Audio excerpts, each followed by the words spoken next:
Stove వెలిగించే పని లేకుండా పంచదార బెల్లం వాడకుండా ఒక టేస్టీ ఇంకా ఎంతో హెల్దీ అయిన లడ్డు రెసిపీని ఈ వీడియోలో చూపిస్తున్నాను. ఈ లడ్డు రోజుకొకటి తీసుకుంటూ ఉంటే ఎంతో ఆరోగ్యంతో పాటు మీ జుట్టును బలంగా అలాగే చర్మాన్ని మెరిసేలా చేయటంలో ఎంతో సహాయపడుతుంది. మరి నిమిషాల్లోనే రెడీ అయిపోయే ఈ లడ్డూను ఎలా చేసుకోవాలో ఈ వీడియోలో చూద్దాం.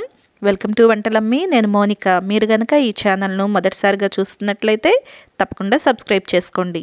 ముందుగా ఎండు కొబ్బరి తీసుకోండి. ఎండు కొబ్బరిని వీడియోలో చూపిస్తున్నట్లుగా ఇలా చిన్న చిన్న ముక్కలుగా కట్ చేసుకోండి.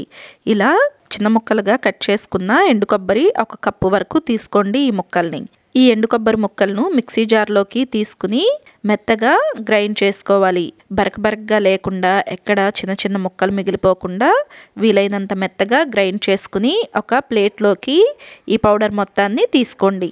వీడియోలో చూపిస్తున్నట్లుగా ఇలా పొడి పొడిగా మెత్తగా చేసుకోండి. తర్వాత ఇదే మిక్సీ జార్లోకి 4 స్పూన్లు జీడిపప్పు, 4 స్పూన్లు బాదం పప్పు, అలాగే ఒక 10 వరకు వాల్నట్స్ను యాడ్ చేసుకోవాలి. మీరు కావాలంటే ఈ వాల్నట్స్ ప్లేస్లో పిస్తాను కూడా 4 స్పూన్ల వరకు యాడ్ చేసుకోవచ్చు. ఈ రెండిట్లో మీకు ఏది అవైలబుల్గా ఉంటే దాన్ని బట్టి మీరు ఇలా యాడ్ చేసుకున్న తర్వాత దీనిలోకి ఒక 1/2 కప్పు ఎండు ద్రాక్షని కూడా యాడ్ చేసుకోవాలి. ఇలా కిస్మిస్ని కూడా యాడ్ చేసుకున్న తర్వాత దీనిలోకి మంచి స్మెల్ కోసం ఒక 2-3 యాలకులను యాడ్ చేస్తున్నాను. మీకు ఒకవేళ ఇష్టం లేకపోతే దీన్ని పూర్తిగా స్కిప్ చేసేయచ్చు. ఇలా ఇవన్నీ యాడ్ చేసుకున్న తర్వాత ఈ మొత్తాన్ని కలిపి మిక్సీ పట్టేసుకోవాలి. ఇలా వీడియోలో చూపిస్తున్నట్లుగా మనం మిక్సీ పట్టుకుంటే ఈ డ్రై ఫ్రూట్స్ అన్నీ కూడా ఇలా ముద్దలాగా దగ్గరగా వచ్చేస్తుంది. కిస్మిస్ను యాడ్ చేయటం వలన మనకు ఇలా దగ్గరగా వచ్చేస్తుందండి ముద్దలాగా. ఇలా మనం ప్రిపేర్ చేసుకున్న ఈ డ్రై ఫ్రూట్స్ ముద్దను కూడా ఇప్పుడు ముందుగానే మనం కొబ్బరిని పొడి చేసి పెట్టుకున్నాం కదా, దీనిలోకి యాడ్ చేసేసుకోవాలి. ఇలా డ్రై ఫ్రూట్స్ ముద్దను కూడా ఈ కొబ్బరి పొడిలోకి యాడ్ చేసుకున్న తర్వాత ఈ మొత్తం కలిసేలాగా బాగా కలుపుకోవాలి. మనకు డ్రై ఫ్రూట్స్ చేసుకున్న ముద్ద కొంచెం హార్డ్గా ఉండి కలవటానికి కాస్త టైం పడుతుంది. నిదానంగా 1 లేదా 2 నిమిషాల పాటు పూర్తిగా మిక్స్ అయ్యేలాగా కలుపుకోండి. లేదంటే మధ్య మధ్యలో ఈ ఉండలాగా మిగిలిపోతూ ఉంటుందన్నమాట. ఇలా పూర్తిగా కలుపుకున్న తర్వాత కొద్ది కొద్దిగా తీసుకుంటూ మీకు నచ్చిన సైజులో లడ్డూలాగా చుట్టుకోండి. మనకు ఈ లడ్డు చుట్టుకోవటానికి నెయ్యి ఏమీ యాడ్ చేయాల్సిన అవసరం లేదండి. మనం తీసుకున్న ఈ ఇంగ్రీడియంట్స్తోనే మనకు చక్కగా లడ్డూ షేప్లోకి ఇలా వచ్చేస్తుంది.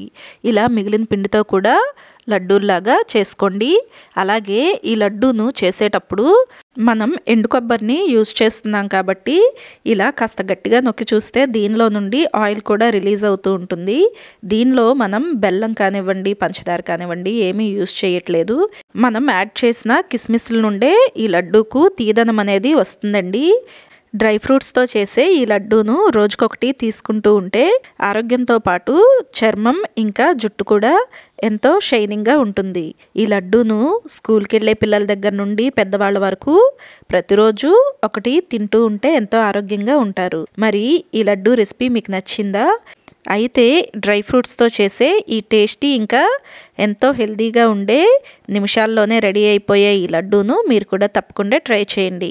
తర్వాత మీకు ఎలా అనిపించిందో కమెంట్ సెక్షన్లో కమెంట్ చేయండి. ఈ వీడియో మీకు నచ్చితే లైక్ చేయండి. ఈ వీడియోని మీ ఫ్రెండ్స్ ఇంకా ఫ్యామిలీ మెంబర్స్కు షేర్ చేయండి. ఇలాంటి మరిన్ని రెసిపీస్ కోసం వంటలమ్మి ఛానల్ను సబ్స్క్రైబ్ చేసుకోండి. Thank you for watching.